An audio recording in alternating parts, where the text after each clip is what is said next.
Hello students, welcome back to the smart box. मैं हूं Saqlain sir. यहाँ पर आज हम लोग अपने प्रैक्टिस सेट 3.3 ख़त्म करने के बाद 10th स्टैंडर्ड का सर्कल चैप्टर का 3.4 का बेसिक स्टार्ट करने वाले हैं। यहाँ पर ये एक्सरसाइज हमारा the most important exercise of the circle chapter है और यहाँ पर हमें बहुत सारे थियरम्स भी सीखने के लिए मिलेंगे। तो आइए स्टार्ट करते हैं। यहाँ पर हमारा जो फर्स्ट थियरम है 3.4 के लिए, that is inscribed angle theorem. तो उसके लिए पहले हमें समझना पड़ेगा स्टूडेंट्स कि इंस्क्राइब्ड एंगल होता क्या है। तो यहाँ पर हमने एक सर्कल अगर इस तरह से बना लेंगे, अगर हम इस तरह से, और ये हमारा उसका सेंटर हो जाएगा, ठीक है। This is a circle with centre C, और यहाँ से अगर मैं एक एंगल बनाऊँ इस तरह से, ठीक है, ये यहाँ पर मैं इसे P दे देता हूँ नाम, इसे मैं Q और इसे मैं D दे देता हूँ, ठीक है। तो यहाँ पर हम देख सकते हैं स्टूडेंट्स कि PDQ में ये हमारा जो वर्टाइसिस है, दैट इज वर्टाइसिस D जो है वो यहाँ पर एंगल बना रहा है। अगर मैं बोलता हूँ कि ये जो एंगल है उसके आर्म्स जो है वो सर्कल पे A और B पे टच कर रहे हैं, ठीक है। तो यहाँ पर हमारा जो एंगल PDQ है ना, ये PD एक आर्म है और QD एक आर्म है ना। तो यहाँ पर हमारा PD और QD जो दो आर्म हैं, वो आर्म्स जो क्या कर रहे हैं, A और B पे क्या कर रहे हैं, सर्कल को इंटरसेक्ट कर रहे हैं, सर्कल को टच कर रहे हैं, ठीक है। तो यहाँ पर हम लिखेंगे एंगल ADB, ये वाला एंगल जो है, एंगल ADB जो है वो यहाँ पर क्या है, इंस्क्राइब्ड एंगल है। किसका इंस्क्राइब्ड एंगल है? आर्क ADB का। यानी ये वाला जो आर्क हम देख सकते हैं ना, ये वाला आर्क, इसके अंदर ये एंगल क्या है, इंस्क्राइब्ड है। तो इसे हम क्या कहते हैं, तो हम लिखेंगे angle ADB is inscribed in arc ADB, यानी ADB के अंदर ये क्या है, ये वाला आर्क जो है वो इंस्क्राइब्ड है। अब यहाँ पर इंस्क्राइब्ड एंगल होता क्या है, ये हमारा समझना बहुत ज़रूरी था। तो यहाँ पर हमने समझ लिया कि एंगल ADB जो है वो ADQ के अंदर क्या है, इंस्क्राइब्ड है, ठीक है। तो यहाँ पर हमारा ये समझ में आ गया। आइए नेक्स्ट टॉपिक पढ़ते हैं, that is intercepted arc. Actually intercepted arc होता क्या है, हम वो पढ़ें। यहाँ पर इंस्क्राइब्ड एंगल के बाद समझते हैं इंटरसेप्टेड आर्क होता क्या है। यहाँ पर मैं आपको एकदम सिंपल लैंग्वेज में इंटरसेप्टेड आर्क बता दूं कि हमारा जो एंगल होता है उसके अंदर जो आर्क आ रहा होता है उसे हम क्या कहते हैं, इंटरसेप्टेड आर्क कहते हैं। जैसे ये हमारा ABC है, उसके अंदर कौन सा आर्क आ रहा है, ये AC आ रहा है, तो ये आर्क AC जो है वो क्या हो जाएगा, इंटरसेप्टेड आर्क हो जाएगा, ठीक है। तो यहाँ पर हमने 6 एग्जाम्पल्स लिए हैं स्टूडेंट्स, क्योंकि ये सारे 6 के 6 जो है वो अलग बन रहे हैं। आइए देखते हैं कैसे। यहाँ पर अगर हम 1, 2 और 3 देखेंगे तो यहाँ पर 1, 2, 3 में हमारा जो एंगल ABC है ना, ABC, उसके अंदर ये सिर्फ एक आर्क आ रहा है ना। फिर यहाँ पर भी अगर हम ABC देखेंगे तो उसके अंदर भी सिर्फ एक आर्क आ रहा है। फिर उसके बाद यहाँ पर भी ABC देखेंगे तो यहाँ पर भी सिर्फ एक आर्क आ रहा है। बट यहाँ पर अगर हम ABC देखेंगे तो यहाँ पर एक ये छोटा सा पार्ट भी आ रहा है आर्क का, और ये एक बड़ा वाला पार्ट भी आ रहा है। यानी 1, 2, 3 में तो सिर्फ एक ही हमारा इंटरसेप्टेड आर्क है, बट 4 में 2 है। 5 में देखते हैं, 5 में भी अगर हम देखेंगे एंगल ABC, तो पहले तो ये एक आर्क आ रहा है और फिर उसके बाद ये वाला आर्क भी आ रहा है। फिर यहाँ पर हम 6 में भी देखेंगे तो ये वाला आर्क आ रहा है और फिर ये वाला आर्क अलग आ रहा है, ठीक है। तो यहाँ पर हमने क्या देखा कि इंटरसेप्टेड आर्क जो है वो कहीं कहीं एक भी हो सकते हैं और कहीं कहीं 2 भी हो सकते हैं। ये हमें याद रखना है स्टूडेंट्स, क्योंकि इसका एक अलग थ्योरम है और इसका एक अलग थ्योरम है, अलग फॉर्मूला है इन पर बेस्ड। तो हमें ये याद रखना पड़ेगा कि अगर जो एक्सटीरियर में है, अगर हमारा वर्टाइसिस सर्कल के एक्सटीरियर में है तो 2 आर्क होंगे इंटरसेप्टेड, और अगर इंटीरियर में है या तो ऑन द सर्कल है तो हमें सिर्फ क्या मिलेगा, एक ही आर्क मिलेगा, that will B intercepted by the angle, ठीक है। तो यहाँ पर हमें बस ये पढ़ना था, और ये इंपॉर्टेंट क्यों है, क्योंकि इस पर सम्स बेस्ड है। तो आइए यहाँ पर हम स्टार्ट करते हैं विद आवर थ्योरम। यहाँ पर हम अपना थ्योरम स्टार्ट करते हैं। ये हमारा इंपॉर्टेंट थ्योरम है और ये थ्योरम जो है वो 2 पार्ट्स में डिस्ट्रीब्यूटेड है। सबसे पहले आइए हम पढ़ लेते हैं कि हमारा थ्योरम एक्चुअली बोलना क्या चाह रहा है। Inscribed angle theorem, what does it state, the measure of an inscribed angle is half of the measure of the arc intercepted by it. अभी हमने पढ़ा कि इंस्क्राइब्ड एंगल क्या होता है और इंटरसेप्टेड आर्क भी क्या होता है, ये भी हमें पता है। तो यहाँ पर इंस्क्राइब्ड एंगल कौन सा है, BAC जो है वो हमारा क्या है, इंस्क्राइब्ड एंगल है, और उसका इंटरसेप्टेड आर्क यानी BAC के अंदर कौन सा आर्क है, BDC है। तो यहाँ पर BAC इस एंगल की बात हो रही है और BDC इस आर्क की बात हो रही है। बोलना क्या चाह रहे हैं, the measure of the inscribed angle यानी BAC का जितना भी एंगल होगा वो क्या होगा, half of the measure arc intercepted by it. यानी BDC का अगर एंगल हमें measure arc BDC is our 100 degree, तो यहाँ पर हमारा एंगल BAC क्या होगा, उसका हाफ होगा यानी 50 डिग्री होगा। बस हमें ये प्रूफ करना है कि BDC का जो भी मेजर आर्क होगा उसका हाफ होगा एंगल BAC। ये हमें क्या करना है, प्रूफ करना है। That is angle BAC is half of major arc BDC। ये हमें प्रूफ करना है, ठीक है। अब हमें दिया हुआ क्या है students, in circle with centre O, centre हमारा एक सर्कल है उसका सेंटर O है, angle BAC is inscribed in the arc BAC। तो एंगल BAC जो है वो क्या है, inscribed in the arc BAC, यानी एंगल BAC जो है वो इस वाले आर्क में क्या है, इंस्क्राइब्ड है, और आर्क BDC जो है वो क्या है, इंटरसेप्टेड आर्क है। तो यहाँ पर आप मतलब दोनों का अलग अलग समझिए कि ये जो आर्क है वो क्या कर रहा है, ये वाले एंगल को अपने अंदर इंस्क्राइब कर रहा है, और ये वाला आर्क जो है वो इस एंगल के अंदर क्या है, इंटरसेप्टेड है। तो यहाँ पर इसलिए स्टूडेंट्स हमें इंस्क्राइब्ड और इंटरसेप्टेड के बीच का डिफरेंस समझना बहुत ज़रूरी था। तो यहाँ पर हमने पढ़ लिया कि हमारा गिवन क्या है, हमें प्रूफ क्या करना है कि BAC जो है वो आर्क BDC का हाफ है, ये हमें प्रूफ करना है। तो आइए यहाँ पे स्टार्ट करते हैं। यहाँ पर हमारा एक कंस्ट्रक्शन पार्ट भी है स्टूडेंट्स। कंस्ट्रक्शन हमें क्या करना है, ड्रॉ रे O, हमें एक रे ड्रॉ करना है दैट इज AO। तो यानी A से लेके हमें O तक एक रे ड्रॉ करना है जो आगे भी हमें कंटिन्यू करना है। तो इस तरह से हम डॉटेड लाइन में बनाएंगे। हमारा कंस्ट्रक्शन याद रखिए स्टूडेंट्स कि हमेशा डॉटेड लाइन में होता है, ताकि हमें पता चले कि क्या जो है वो पहले से दिया हुआ था और क्या हमने अपनी तरफ से ऐड किया है। तो यहाँ पर हमारा O है और यहाँ पर ये जो है वो क्या कर रहा है, E पे जा करके इंटरसेक्ट कर रहा है। कौन, हमारा AO जो हमने आर्क बनाया वो। तो यहाँ पे ड्रॉ रे AO तो हमने लिख लिया, विच क्या करेंगे हम, intersect, which intersect at point E on the circle, ठीक है। उसके बाद क्या करना है हमें, ड्रॉ रेडियस,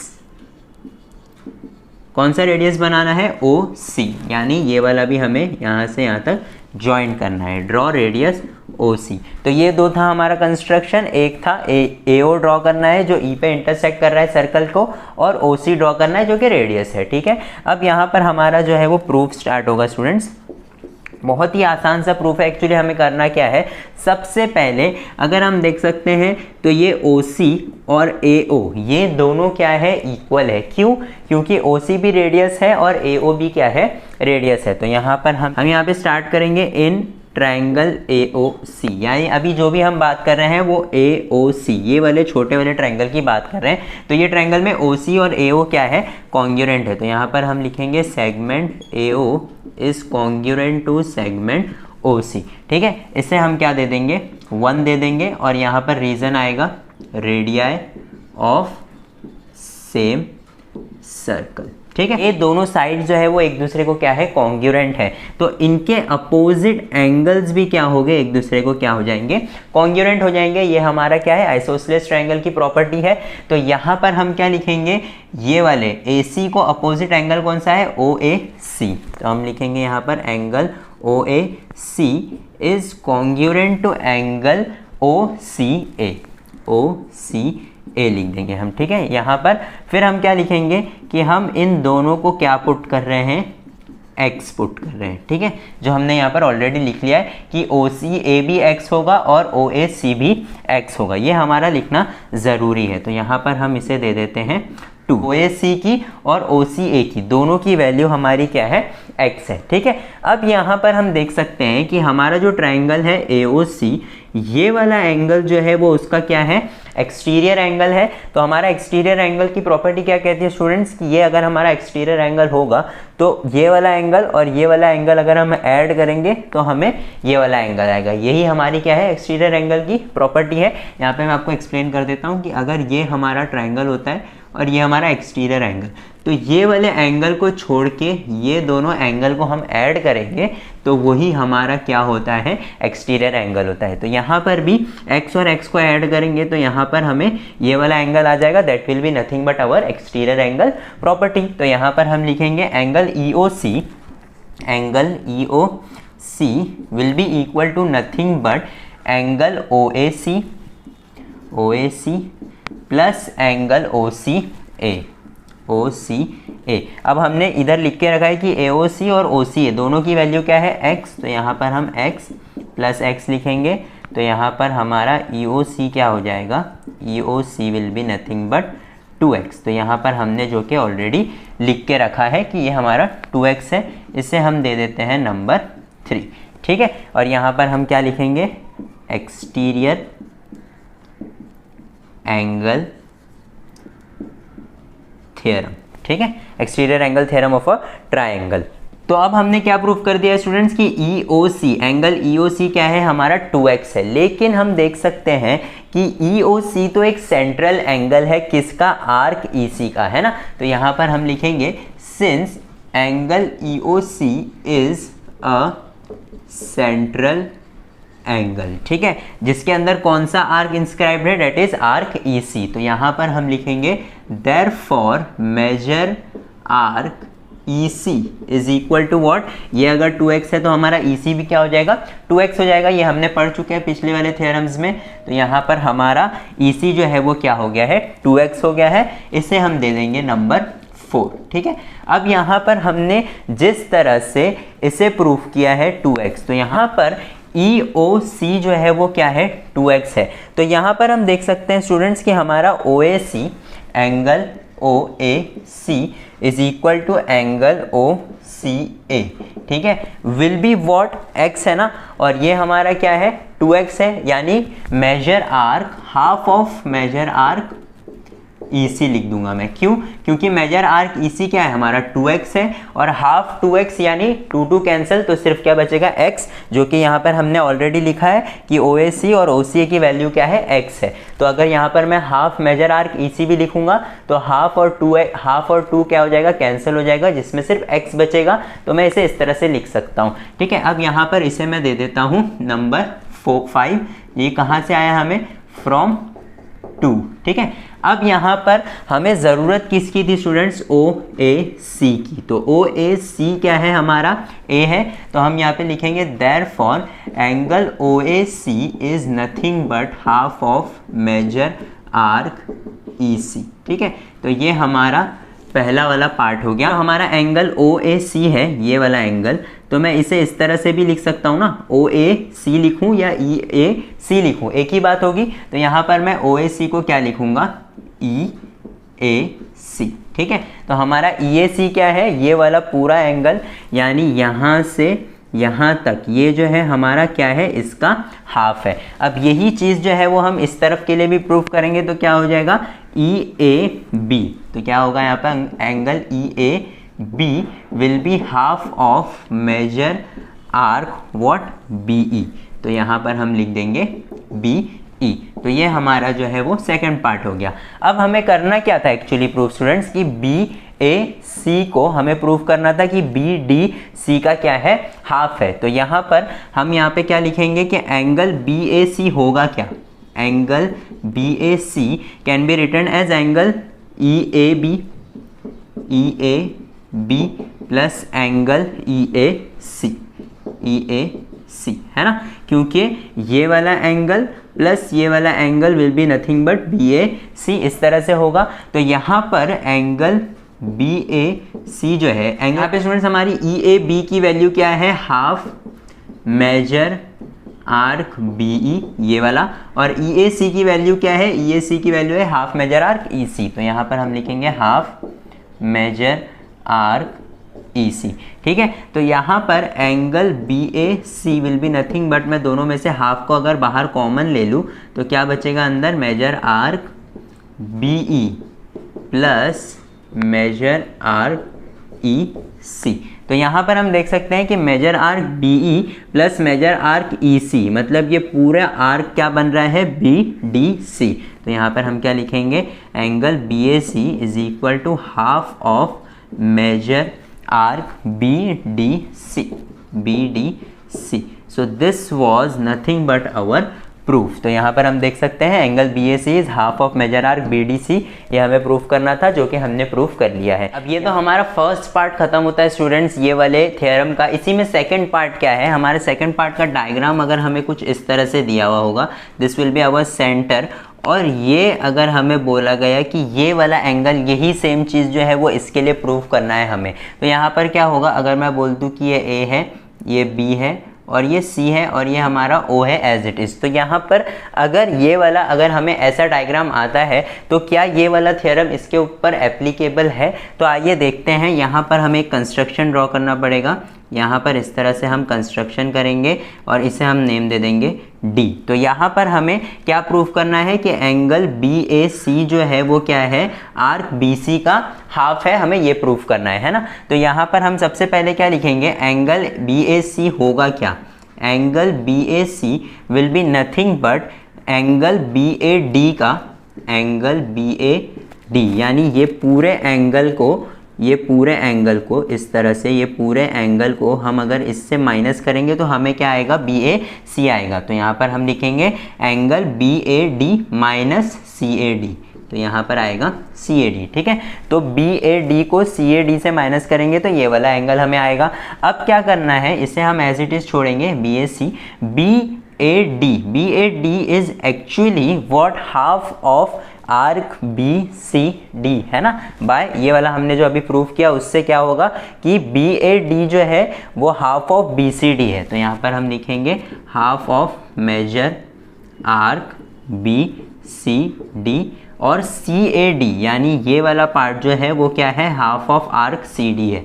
तो मेजर आर्क CD, ठीक है। अब यहाँ पर क्या होगा, अब यहाँ पर हम देख सकते हैं स्टूडेंट्स कि BCD को मैं क्या लिख सकता हूँ, BC प्लस CD लिख सकता हूँ, है ना। तो यहाँ पर लिखूंगा मैं हाफ मेजर आर्क BCD को BC plus major arc CD, है ना, इस तरह से मैं लिख सकता हूँ। फिर ये half major arc CD as it is. अब ये हाफ जो है वो इससे भी मल्टीप्लाई होगा और इससे भी मल्टीप्लाई होगा, तो ये भी हाफ मेजर आर्क CD हो जाएगा। तो ये हाफ मेजर आर्क CD और ये हाफ मेजर आर्क CD क्या हो जाएंगे, एक दूसरे से कैंसिल हो जाएंगे। तो बचेगा क्या, सिर्फ हाफ मेजर आर्क BC बचेगा। तो यहाँ पर क्या होगा, angle BAC will be half major arc BC।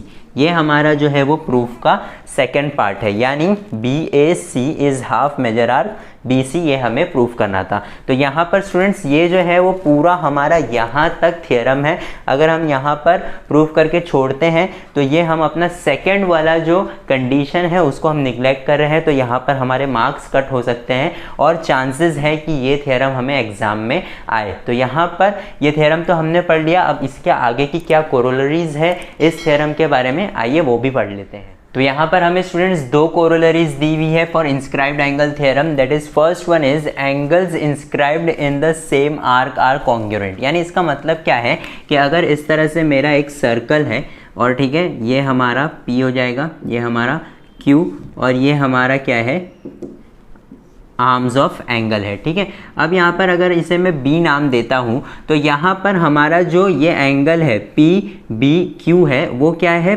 PBQ में, ये वाले आर्क में, इस वाले आर्क में क्या है, इंस्क्राइब्ड है, ठीक है। तो अब यहाँ पर ये बोलना क्या चाह रहा है, angles inscribed in the same arc, यानी PBQ में अब मैं जितने एंगल्स बनाऊंगा वो सारे एंगल्स एक दूसरे को क्या होंगे, कॉन्ग्रुएंट होंगे। कैसे, अब यहाँ पर मुझे PBQ में बनाना है तो मैं अगर इस तरह से बनाऊंगा, ठीक है, ऐसा हमारा एक बन जाएगा।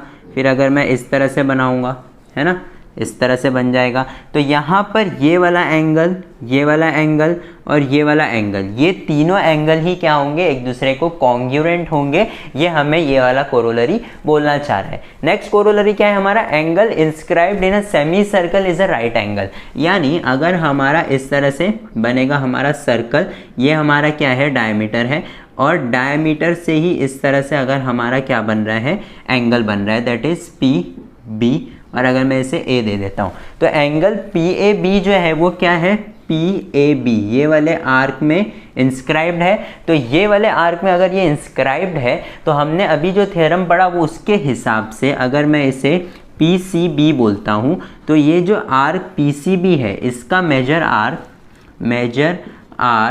पी सी बी क्या होना चाहिए, अगर मैं इसे हाफ करूंगा तो मुझे क्या आना चाहिए, एंगल पी ए बी आना चाहिए, है ना। पीसीबी का सेंट्रल एंगल क्या है स्टूडेंट्स, ये है हमारा पीसीबी का central angle, that is nothing but our 180, क्योंकि ये क्या है, सेमी सर्कुलर आर्क है। तो सेमी सर्कुलर आर्क का सेंट्रल एंगल 180 होता है, ये हमने पढ़ा था। यानी मेजर आर्क पीसीबी क्या है, एक्चुअली 180 है। तो यहाँ पर क्या आएगा 90, और 90 हमारा क्या हो जाएगा, एंगल पीएबी हो जाएगा। तो यही हमें बोलना चाह रहा है कि angle inscribed in a semi circle is a right angle. तो यानी ये वाला जो एंगल होगा that will be nothing but right angle. तो यहाँ पर इस तरह से हमें ये दो कोरोलरीज दी हुई थी थ्योरम के बाद। आइए नेक्स्ट थ्योरम पढ़ते हैं जो कि सेकेंड इंपॉर्टेंट थ्योरम है, that is cyclic quadrilateral theorem. हम स्टार्ट करते हैं with our theorem of cyclic quadrilateral. उससे पहले हम समझ लेते हैं कि साइक्लिक क्वाड्रिलेटरल एक्चुअली होता क्या है। अगर हमारा जो है वो इस तरह से सर्कल है और एक क्वाड्रिलेटरल जो है वो उसके अंदर क्या है, इंस्क्राइब्ड है, यानी कि ये क्वाड्रिलेटरल के चारों वर्टाइसिस जो है वो क्या हो रहे हैं, सर्कल के ऊपर है, सेम सर्कल में ही है। यानी ये जो क्वाड्रिलेटरल है वो एक सर्कल के अंदर है, तो उसे हम क्या कहते हैं, साइक्लिक क्वाड्रिलेटरल। याद रखिए कि ये सारे वर्टाइसिस जो है वो उस पर क्या होने चाहिए, सारे कॉर्नर्स जो है वो उस पर टच होने चाहिए, सारे पॉइंट्स ऑफ द क्वाड्रिलेटरल जो है वो एक ही सर्कल पे टच होने चाहिए, तभी वो क्वाड्रिलेटरल क्या कहेंगे हम, साइक्लिक क्वाड्रिलेटरल। तो आइए यहाँ पर हम अपना थ्योरम स्टार्ट करते हैं। हमारा थ्योरम क्या बोलता है, opposite angle of a cyclic quadrilateral are supplementary. यानी ये एंगल प्लस ये एंगल करेंगे तो सप्लीमेंट्री होना चाहिए, यानी 180। ये एंगल प्लस ये एंगल करेंगे तो क्या होना चाहिए, 180 होना चाहिए। तो यहाँ पर आइए, हमारा जो प्रूफ है that is in the form of activity, but यहाँ पर ये प्रूफ इंपॉर्टेंट है और एग्जाम में आ सकता है, तो आपको याद करना पड़ेगा। बहुत ही सिंपल है स्टूडेंट्स, कोई भी डरने की जरूरत नहीं है। यहाँ पे सबसे पहले क्या गिवन में हमें क्या लिखना है कि quadrilateral dash is a cyclic quadrilateral, यानी ए बी सी डी हम यहाँ पर लिख देंगे, A B C D is a cyclic quadrilateral. हमें प्रूफ क्या करना है, angle B plus angle D कितना होना चाहिए, सप्लीमेंट्री बोला हुआ है, यानी 180। और यहाँ पर क्या होना चाहिए, angle C plus angle A, क्योंकि अपोजिट उसका क्या है, ए ही है, तो अपोजिट एंगल कितना होना चाहिए, 180। ये हमें प्रूफ करना है। तो आइए यहाँ पर हम अपना प्रूफ स्टार्ट करते हैं। Arc A B C is intercepted, यानी ए बी सी जो है वो इंटरसेप्टेड है by the inscribed angle A D C. तो यहाँ पर ए डी सी जो है, ये वाला पार्ट, ये वाला एंगल ए डी सी जो है वो क्या होगा, half of major arc A B C होगा। तो यहाँ पर हम लिख देंगे major arc A B C, है ना। ये अभी हमने पढ़ा थ्योरम में कि ये वाला एंगल जो है वो इस वाले आर्क का क्या होगा, हाफ होगा। फिर सिमिलरली क्या बोला हुआ है, similarly dash is an inscribed angle the intercepts arc A D C, यानी आर्क ए डी सी किस में इंस्क्राइब्ड है, ए बी सी में। तो यहाँ पर हम लिखेंगे एंगल ए बी सी। तो यहाँ पर क्या बोला हुआ है, हाफ मेजर आर्क, यानी एंगल ए बी सी जो है हमारा, ये वाला एंगल जो है वो major arc A D C का क्या होगा, हाफ होगा। तो यहाँ पर हम लिख देंगे A B C is half of major arc A D C. अब यहाँ पर क्या बोला हुआ है students, major arc A D C ये है, प्लस मेजर आर्क क्या आएगा, ए बी सी आएगा। यहाँ पर हम लिखेंगे major arc A B C. क्यों हम ए बी सी लिख रहे हैं, क्योंकि यहाँ पर देख सकते हैं आपके half major arc A D C क्या है, यहाँ पर half major arc A D C लिखा हुआ है, that is equal to major arc A B C. और half major arc A D C क्या है, half of major arc A B C. तो यहाँ पर आएगा हमारा मेजर आर्क ABC। हमारा नेक्स्ट स्टेप क्या है स्टूडेंट्स कि ADC, और यहाँ पर ADC में से हाफ निकाल लिया है तो मेजर आर्क ABC में से भी हाफ निकल जाएगा। क्यों? क्योंकि यहाँ पर क्या है, इस तरह से हमने जो है उसे कॉमन ले लिया है, हाफ को, दोनों में हाफ कॉमन है तो हमने हाफ को बाहर ले लिया और मेजर आर्क ABC और मेजर आर्क ADC अंदर रह गया। अब ऐसा हमने क्यों किया? क्योंकि हम देख सकते हैं कि major arc ABC plus major arc ADC यानी ये दोनों आर्क मिला करके पूरा एक सर्कल बना रहे हैं, इसलिए हमारा यहाँ पर क्या आया है 360। और यहाँ पर हमने लिखा भी कि arc ABC and arc ADC constitute a complete circle. ये जो हाफ है वो एज इट इज और ये दोनों को मिला के हमने 360 लिख दिया। That will be nothing but our what 180 degree. तो यहाँ पर हमने ये प्रूव कर दिया कि major arc ADC plus major arc ABC यानी मेजर आर्क ADC ये वाला arc plus major arc ABC is nothing but our 180 degree. तो यहाँ पर इस तरह से हमारा थ्योरम प्रूफ हो गया। और इसी तरह से हम क्या प्रूफ कर सकते हैं कि major arc A plus major arc C यानी DAC और DCB ये दोनों भी मिला के क्या होगा 180 डिग्री होगा। This proves our cyclic quadrilateral का थ्योरम। तो यहाँ पर स्टूडेंट्स एक कोरोलरी दिया हुआ है इसी का कि यहाँ पर अगर हमारा एक साइक्लिक क्वाड्रिलेटरल है, ठीक है, वो कोरोलरी क्या है मैं आपको एक्सप्लेन कर देता हूँ कि अगर हमारा ये साइक्लिक क्वाड्रिलेटरल है तो साइक्लिक क्वाड्रिलेटरल का एक्सटीरियर एंगल या ये वाला angle will be nothing but congruent. किसको कॉन्ग्यूरेंट रहेगा? उसके एडजेसेंट एंगल के अपोजिट एंगल को क्या रहेगा कॉन्ग्यूरेंट रहेगा। यानी हमारा अगर ये एक्सटीरियर एंगल है तो एक्सटीरियर एंगल के बाजू वाला एंगल कौन सा है? ये वाला एंगल है, that is it's adjacent angle. और फिर एडजेसेंट एंगल का अपोजिट एंगल कौन सा है? ये वाला एंगल। यानी हमारा ये एंगल और ये एंगल मतलब ये और ये एंगल दोनों एक दूसरे को क्या रहेंगे कॉन्ग्यूरेंट रहेंगे। इसी तरह अगर मैं इधर बनाता हूँ तो ये वाला एंगल और ये वाला एंगल कॉन्ग्यूरेंट होगा। अगर मैं ऐसा बनाता हूँ तो ये वाला एंगल और ये वाला एंगल कॉन्ग्यूरेंट होगा। अगर इस तरह से बनेगा तो ये एंगल और ये एंगल क्या रहेगा एक दूसरे को कॉन्ग्यूरेंट रहेगा। तो इस तरह से स्टूडेंट्स हमारा कोरोलरी भी हमारा खत्म होता है और हमारा साइक्लिक क्वाड्रिलेटरल थ्योरम भी खत्म होता है। अब इसके आगे कन्वर्स ऑफ साइक्लिक क्वाड्रिलेटरल है जो कि इसी तरह से है, बस वो हमें प्रूफ करने के लिए नहीं बोला हुआ है, उसमें सिर्फ थ्योरी दी हुई है। उसमें ये बोल रहा है कि अगर एक क्वाड्रिलेटरल है जो एक सर्कल के अंदर है तो उसके अपोजिट एंगल्स अगर 180 डिग्री बना रहे हैं तो वो साइक्लिक क्वाड्रिलेटरल होगा। बस हमें इतना सा स्टूडेंट्स हमारे इस तरह से सारे थ्योरम्स खत्म होते हैं, पूरे होते हैं जो हमें यूजफुल है फॉर प्रैक्टिस सेट 3.4। सारी कोरोलरीज हमने पढ़ ली, सारे थ्योरम्स हमने पढ़ लिए। तो यहाँ पर अब हम रेडी हैं 3.4 करने के लिए। बट यहाँ पर वीडियो शायद थोड़ा सा बहुत लंबा हो रहा है तो हम यहाँ पर हमारा ये पार्ट यहीं पे स्टॉप करते हैं। So stay tune for our practice set 3.4 क्योंकि वो बहुत इंपॉर्टेंट प्रैक्टिस सेट है। और अगर आपको कोई भी डाउट है तो हमें आप नीचे कमेंट कर सकते हैं या आप हमें टेक्स्ट मैसेज कर सकते हैं हमारे व्हाट्सएप नंबर पे। Thank you for watching the smart box.